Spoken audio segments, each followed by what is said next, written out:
Good morning, everybody, and welcome to this Thursday morning webinar series. I am Chloe Tetro, the coaching lead here with Ready Care. For this morning, we're going to be spotlighting polycystic ovarian syndrome, or PCOS, as I'm going to call it for the rest of the webinar, just to save the extra 2 seconds involved.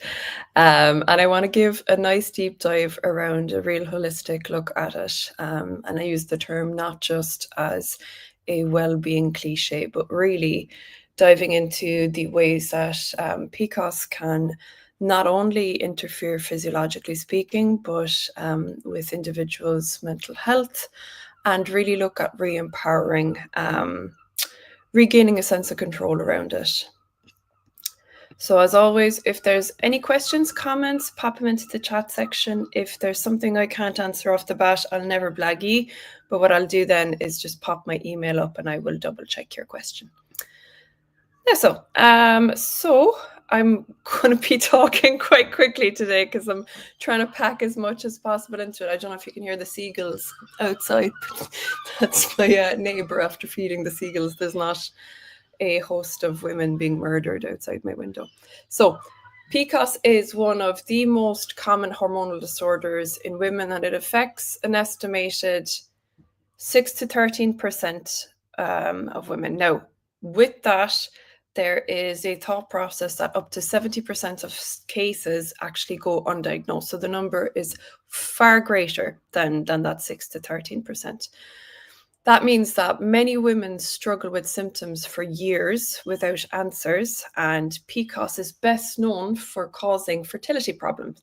So it's one of the leading causes of infertility in women, but its impact reaches a lot further than just the ovaries. So it's a condition that affects the whole body, the whole mind, and the syndrome, I suppose, often brings disruptive physical symptoms like weight gain, acne, excess hair growth,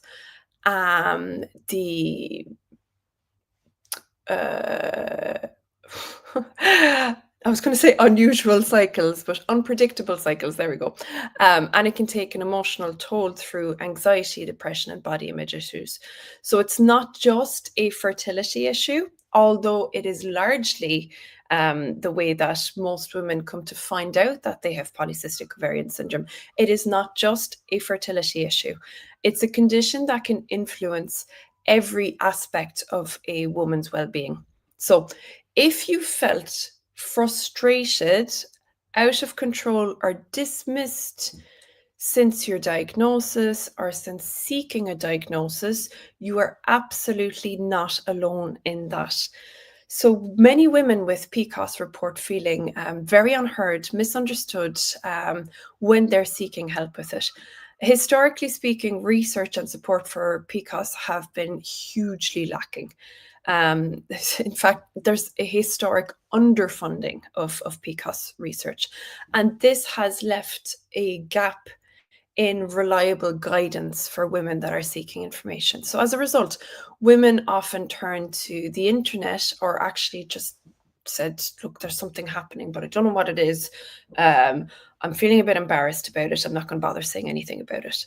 So in this webinar, I'm hoping to kind of shift the narrative ever so slightly and invite anybody with questions, comments, and their own experiences to comment by looking at both the physiology, which I will look at because it's exceedingly important, and the psychology of polycystic ovarian syndrome. So by understanding what's happening in your body and why you feel the way that you do, or a loved one of yours, or a friend, or a girlfriend, or whatever it may be, it can help to reshape the narrative a little bit around it. So we'll explore how insulin resistance is the underlying mechanism for many PCOS symptoms, how mental health is intertwined with the condition, and how making simple, very, very simple, but very effective food choices and seeing those accrue and feeling good on a daily basis can dramatically improve the symptoms. So the physiology. first and foremost. So PCOS might have ovary in its name, but it's really a full body endocrine and metabolic condition. Endocrine hormones, that's all that means. So to understand PCOS, we need to start with some of the key hormonal players. The condition is often characterized by excess androgens. Androgens basically means male hormones like testosterone. It's characterized by things like irregular or absent ovulation, irregular periods, not unusual the way that I said it a second ago, and it will often have multiple small ovarian follicles. That's all that they are. They used to be called cysts, but all they are follicles. So these hormonal imbalances can cause symptoms like the irregular periods, infertility, acne, hair thinning on the scalp, and excess hair on the face and on the body. So one of the central features of PCOS is that insulin resistance. So insulin resistance basically means that the body cells don't respond properly to insulin. And that's a hormone that usually would regulate blood sugar, which is how I usually chat about it in these webinars. So as a result, the pancreas, which are the thing that produce the insulin, produce more and more and more and more and more insulin to compensate. So many women with PCOS have hugely elevated levels of insulin, even if they did a blood sugar test on their bloods and their blood sugar is still normal, because their bodies are trying to force sugar into cells that are resistant to insulin's messages. So this chronic high insulin, or otherwise called hyperinsulinemia, just in case you come across the term online in your own research, that's all that means. It just means chronic high levels of insulin. It's not just a side effect, it's actually the key driver of the PCOS symptoms. Now, before, doctors used to prescribe, and they still kind of do sometimes, metformin, which is a medication usually given for individuals with diabetes. That's where the link with that is coming in. So too much insulin drives the ovaries to make more testosterone. High insulin levels, it's essentially telling the ovaries to make more androgen hormones, which can worsen issues like the acne, like the unwanted hair, and like the irregularities. So insulin resistance basically pours fuel on the fire of PCOS. Now, the link between insulin and PCOS is so strong that insulin resistance is seen in the majority of PCOS patients.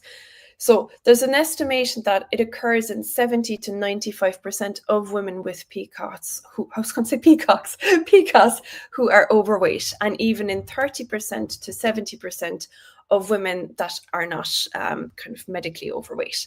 So PCOS and rising insulin will create a vicious circle.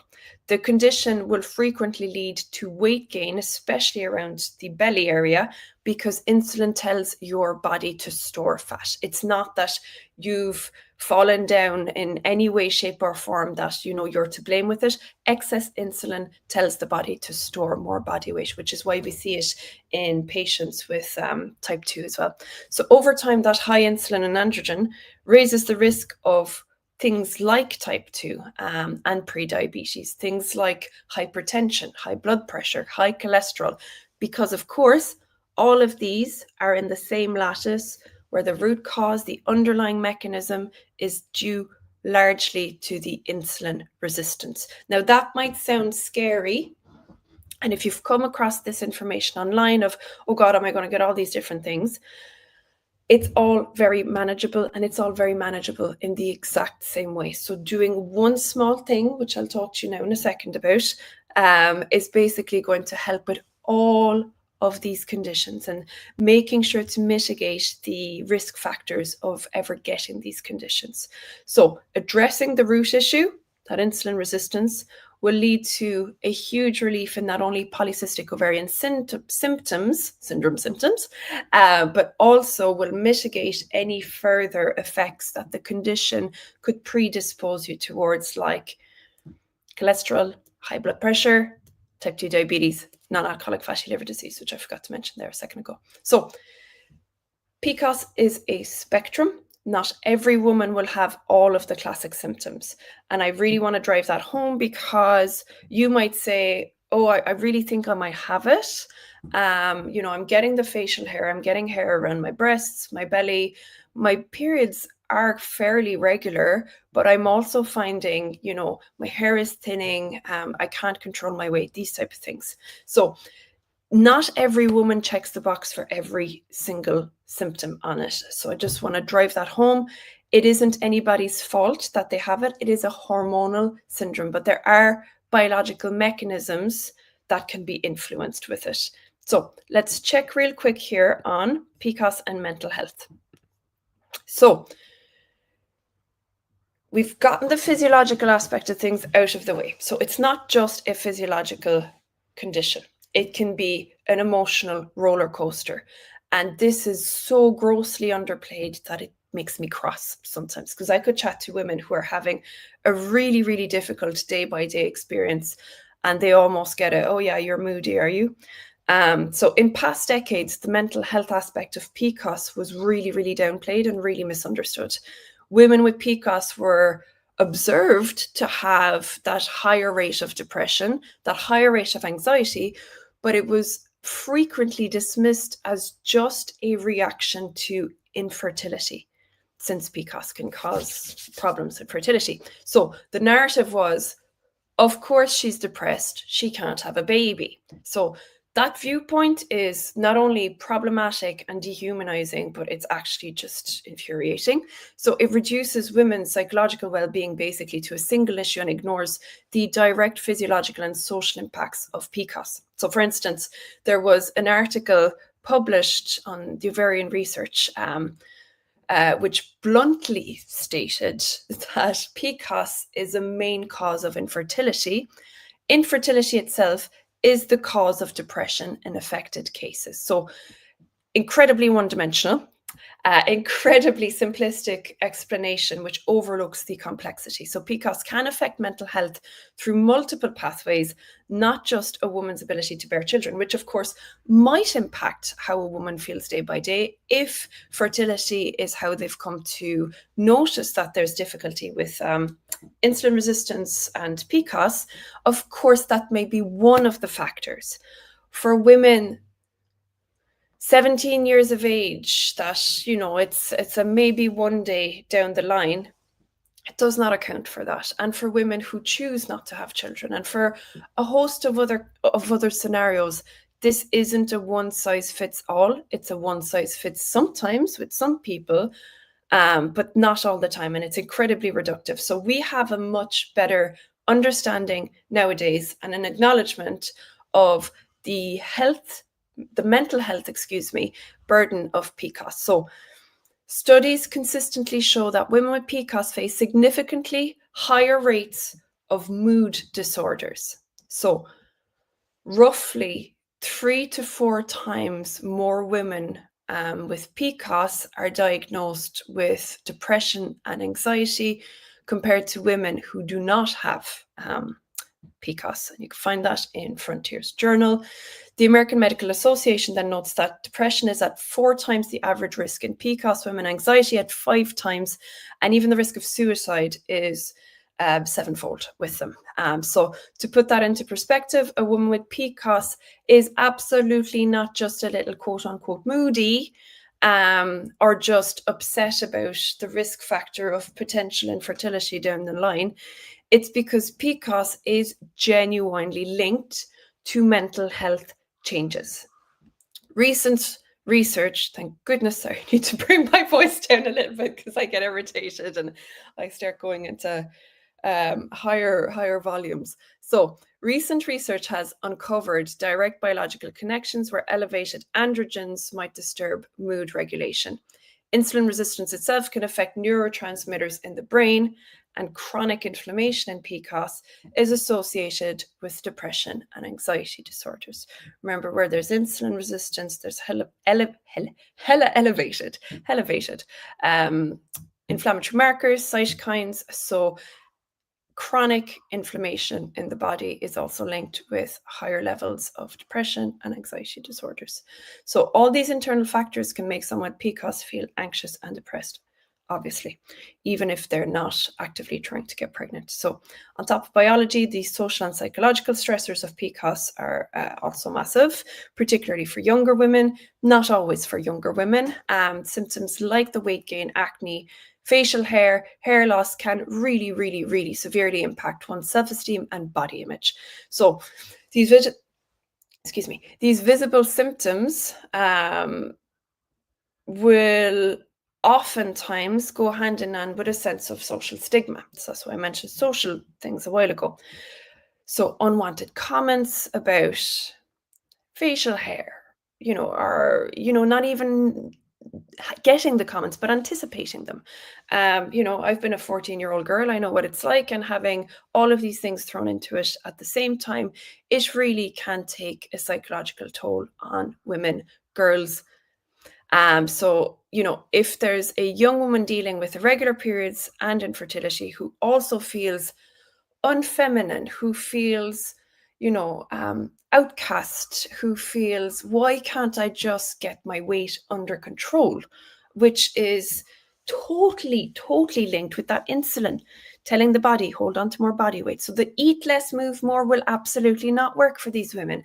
And getting, advice like just lose the weight and you'll be fine, which is where, unfortunately, some healthcare providers have still been focusing on, is the cart before the horse of, the weight not as a symptom of an underlying difficulty, but the weight as the main issue. And there are multiple stories of women going onto all these massive crash diets, eating extremely little, exercising a huge amount, and saying, why in the name of God am I not getting any results here? Which will, of course, play on their mind, bring up the emotional load of that, bring up the anxiety, the depression, and of course, make somebody feel absolutely rubbish. So, whoop, that aside, to loop back around and get to the positive aspects a little bit.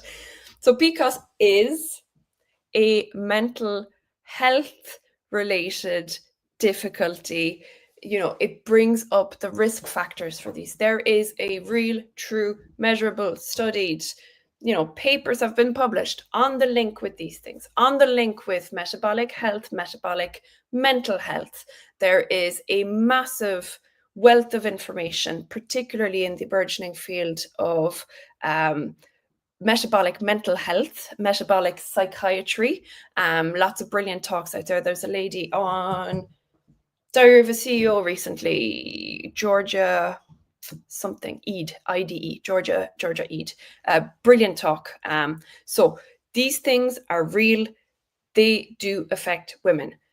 2024 survey by PCOS Advocacy Group found that 62% of respondents reported high to severe mental health impact. So let's get to, that's great, Chloe, but what can we do about it? Or what can I advise my daughter? Or what can I say to my sister? What can I say to my wife? So nutrition, thankfully, is a lot less expensive than very expensive supplements appearing on your Instagram feed and promising you the world, fast, rapid weight loss, etc., etc. So if insulin resistance is the engine that is driving the symptoms, nutrition and lifestyles are the tools that can tune the engine. It's a lot more inexpensive, it's a lot quicker, and it will require a lot less effort than that eat less, move more 3 hours of cardio, unless you get a mad kick out of 3 hours of cardio and then off you go. So international guidelines consider lifestyle modification the first line of treatment for polycystic ovary syndrome. So the best and easiest thing to do, drum roll, is to avoid these foods. Bread, potatoes, pasta, rice, porridge, whole grains, bananas, beer, cider. Can't do it there. Basically anything that is incredibly high in carbohydrates. And it does not matter if it's simple carbohydrates or complex carbohydrates. At the end of the day, even the quinoa and the buckwheat, anything that's grain-based, they will break down into glucose. That glucose will send a signal to your body to start pumping more insulin, more. But of course, the body at the moment has difficulty saying, okay, we've got the insulin, it can do its job. So it's pumping more and more, which is then leading to hormonal difficulties and all the host of other gorgeous symptoms that go along with it. So it doesn't mean that you never have these foods again. It doesn't mean that you can never have, a potato or chips or a takeaway or anything like that. It doesn't. What it means is knowing that these foods break down and they cause the cycle to continue, or not, as the case may be. It's knowing that these types of foods, if you avoid them as best as possible, or just bring down your portion size hugely so that you can have something like that once a day, but they're not making up the bulk of every meal. And there's an awful lot to wade through with food advice out there, right? You'll get things that will say you should have whole grains every day. Carbohydrates are great for energy, and you're thinking, well, I'm exhausted, so I'm going to have a load of carbs. And to be honest, they make me feel better in the moment because they throw off those little endorphins. Now, the difficulty with that is in someone without polycystic ovarian syndrome, they might have a higher tolerance for these foods. When somebody does have polycystic ovarian syndrome, which I'm saying the full name, even though I said I'd say PCOS, wasting precious seconds of both our lives. It's basically like a food intolerance to these foods. That's the best way I can say to you. Think of it like you have a food intolerance to these foods, because that is what it is. Wizard of Oz curtains flies off. That is exactly what it is. You have a food intolerance. A lot of these symptoms are happening because you have a food intolerance. And the types of food, again, are high carbohydrate foods, including whole grains, porridge, potatoes, pastas, rice, bananas, beer, cider. Did I miss one? Probably missed one. Can't think. But you can just rewind the video. Basically, they're the ones to avoid, or really bring down your portion size. And if you say, well, look, Chloe, what am I supposed to eat? Because at the moment I have, bowl porridge in the morning, I have a sandwich at lunch, I have a banana as a snack, and in the evening, I like pasta food, like they're quick and easy to prepare. I take your point, but please take mine, which is if you're struggling with specific symptoms of insulin resistance, and that's what a typical day looks like, it will be a very easy way to change your symptoms by addressing the foods, because essentially an awful lot of the symptoms can be tied back to these meals. Now, it might seem a bit overwhelming at the start. So what can you have? The $1 million question. So you can have eggs in the morning, you can have any type of meats. If it swam, flew, crawled, walked the earth at any point, it's good to go. Any vegetable that's above the ground. Most of them are above the ground. And really, don't worry too much about some starchy veg in there. Just make sure you're not having potato every single day or at every single meal. The main ones to avoid would be your grains and, obvious things like sugary foods, sugary snacks. If you're to have things like snacks, you could have seeds, nuts, you could have berries, you can have yogurt, any dairy product. All of these are absolutely fine. And I can send across a little food sheet for anybody that's interested in that. I think I have it in a previous talk that I did. Now I'm running out of time, so I'm going to fly through. Those small changes will make a huge, huge, huge impact. What you will likely see first is weight coming down. Now, weight, as I said, it is not the main thing. Weight is an outward symptom of something that's happening at your hormonal level. But if you start to see weight come down, it's usually a good indication that your hormones are starting to shift a little bit. Because of the way that cycles work, you will likely see a shift in your weight and your energy, which will go up ever so slightly before you'll see a shift in anything else. Your appetite will typically go down a little bit because insulin plays havoc with appetite anyway. So if you're starting to see your appetites coming down a little bit, you've been avoiding the foods that I've said, now you've rewinded the video, your appetite's gone down a bit, your energy is a little bit better, and you're noticing that your trousers are fitting you a little bit better. Those are all fantastic signs that something is happening on your hormonal level. Now, food choices, as I said, anything protein-based, good fats. Do not worry about fats. Once your carbohydrates are down, your body's not receiving that signal to store the fat. Your brain, particularly as women, our brains and our hormones love good fats. I'm talking avocados, nuts, seeds, dark chocolate, all the whole shebang. You don't have to be perfect every single day. Please, please, please remember that. You do not have to be perfect every single day. Any move in the right direction is a move in the right direction. So consistency beats perfection, hands down, every single time. It's okay to have little breakouts here and there to keep you sane. So think of every time you make a decision like that, like a small win, something that you can bank and you can say, do you know what? I did brilliant. I'm feeling proud of myself today. And why I mention that is the opposite of feeling out of control, all out into the abyss, is having little moments where you feel in control. So our brain is primed to remember the bad versus the good, right?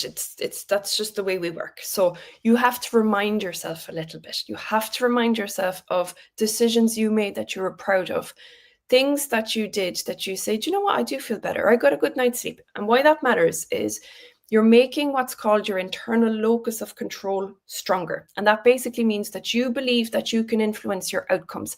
If you've existed for the last number of years in a reality and a daily experience where you feel out of control, it's very hard. It's very difficult to feel like you're at the mercy of whatever is going on in the outside world, whatever is going on with your body. So switching that, flipping the script on it ever so slightly can help to regain a sense of control and can break the cycle of feeling paralyzed by this condition and motivate a little bit of the positive changes. So remember to bank things that you've done that day that you feel good about. Bring in loads of compassion for yourself. Do not blame yourself for any of it because you haven't chosen this. You can't blame yourself for any of it. There are underlying mechanisms at play here with hormones and with foods, and the psychological impact can be mostly, not always, but mostly tied back to the metabolic changes that are happening, the effects that is having on your anxiety, on your joie de vivre, on your energy levels. They all are real. They all are impacted, but you can make small changes. Swap out the banana for some berries. Swap out foods that are high carbohydrate for more veggies, more proteins. Do not ever go hungry with this. You can eat to your heart's content, provided they are foods that do not raise blood sugars. There's brilliant lists online, but if you guys want me to send you some, I'll just pop in my email address because I've gone above time. Wouldn't be like me. I hope you found this helpful. If you have any questions or comments, please do pop them in. And this is my email. We have some more videos as well on polycystic ovarian syndrome out there. So if you want to go into our YouTube bank, press live. There'll be all of the pre-recorded ones you can find back in there. Right. I've technically not gone over time because I've only technically been talking for 28 minutes, not 31 because I was late starting. Anyway, have a lovely rest of your day, guys. And if you or anyone you know in your life have polycystic ovarian syndrome, hope you find this helpful and feel free to share with them. And very best for the rest of the day. Bye now.